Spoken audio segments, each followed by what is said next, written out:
The dumbbell lunge and variations. The lunge is a very common exercise and finds its way into pretty much every sports and bodybuilding fitness program at some point.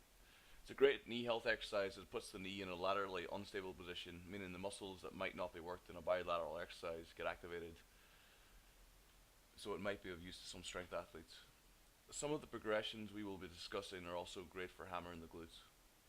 First variation we'll be talking about is the alternating lunge. Start with two dumbbells in your hands, feet under your hips, and stand in an area with enough room to perform the exercise. Keeping your head and shoulders back, take a big step forward so there's enough room for you to sit your hips deep into a lunge. You want to keep your torso upright and your weight centered throughout. To stand up, just extend at the knee and push off with your foot, your lead foot, to come back to a standing position. The lunge is a positional exercise, and what I mean by that is that you'll get far more out of it if you pay attention to your form when performing it and hitting the correct positions throughout.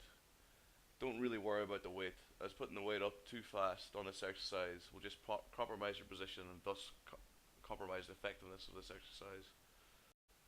To progress the alternating lunge on, you can introduce a walking or traveling element to the exercise, giving it its name, the walking lunge.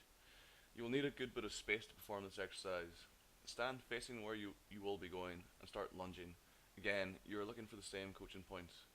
Head and shoulders back, torso vertical, sit centered into the lunge, taking a big enough stride to allow you to sit centered into it.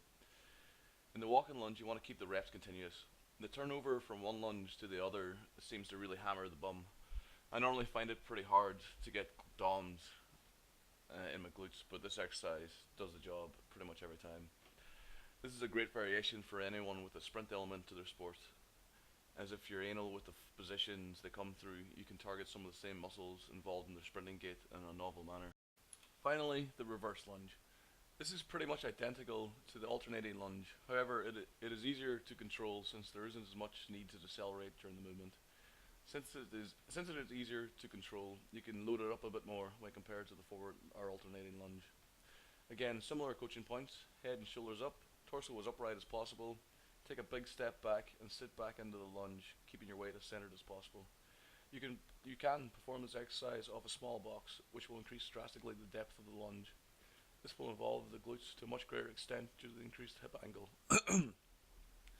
It is important again to emphasize the need to take your time and go through the good positions, as there is a large balance component to this variation.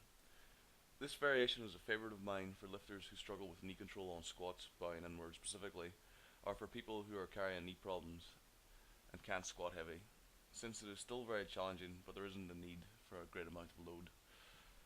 That concludes our lunge variation tutorial.